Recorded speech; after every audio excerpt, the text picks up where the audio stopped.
So ನಮಸ್ತೆ friends. April 30ಕ್ಕೆ release ಆದ ಕೇಡಿ ಚಿತ್ರ ರಾಜ್ಯಾದ್ಯಂತ ಯಶಸ್ವಿ ಪ್ರದರ್ಶನವನ್ನು ಕಾಣ್ತಾ ಇದೆ. ಚಿತ್ರತಂಡ ನಿನ್ನೆಯಷ್ಟೇ ಸಕ್ಸಸ್ ಮೀಟನ್ನು ಮಾಡಿತ್ತು, ಸಕ್ಸಸ್ ಖುಷಿಯನ್ನು ಹಂಚಿಕೊಂಡಿತ್ತು. ಮತ್ತು ಸೆಲೆಬ್ರಿಟಿ ಪ್ರೀಮಿಯರ್ ಶೋ ಕೂಡ ಅರೇಂಜ್ ಮಾಡಿದರು. ಎಲ್ಲ ಸೆಲೆಬ್ರಿಟಿಗಳು ಬಂದು ಕೇಡಿ ಚಿತ್ರದ ಬಗ್ಗೆ ತಮ್ಮ ಅಭಿಪ್ರಾಯಗಳನ್ನು ತಿಳಿಸಿದರು.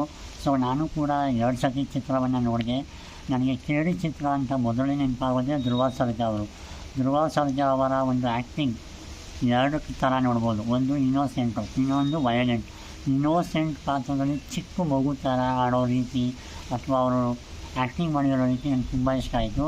ಮತ್ತೊಂದು ವಯಲೆಂಟ್ ಅಂದರೆ ರೌಡಿಸಮ್ ಪಾತ್ರದ ಮೂಲಕ ಈ ಚಿತ್ರದಲ್ಲಿ ಡಬಲ್ ಶೇಡನ್ನು ಮಾಡಿದ್ದಾರೆ ಅಂತಲೇ ಹೇಳ್ಬೋದು.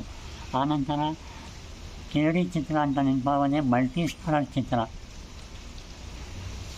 ಶಿಲ್ಪಾ ಶೆಟ್ಟಿ ಅವರು, ಸಂಜಯ್ ದತ್ತ ಅವರು, ರವಿಶಂಕರ್, ರವಿಚಂದ್ರನ್, ಹಾಗೆ ದೊಡ್ಡಣ್ಣ ಮತ್ತು ಸುದೀಪ್ ಸರ್, ಹೀಗೆ ಅನೇಕ ಒಂದು ದೊಡ್ಡ ತಾರಾ ಬಳಗವೇ ಈ ಚಿತ್ರದಲ್ಲಿ ಇರುತ್ತೆ.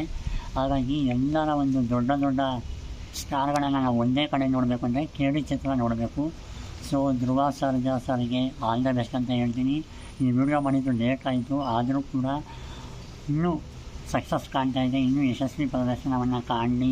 ಇದೇ ರೀತಿ ಅವರು ಉತ್ತಮ ಚಿತ್ರವನ್ನು ಕನ್ನಡ ಚಿತ್ರರಂಗಕ್ಕೆ ನೀಡಲಿ. ಆಮೇಲೆ 2 ಹಾಡು ಕೂಡ ಇಷ್ಟ ಆಯಿತು. ಧ್ರುವ ಸರ್ಜಾ ಅವರ ಕಾಮಿಡಿ ಕೂಡ ನನಗೆ ಇಷ್ಟ ಆಯಿತು.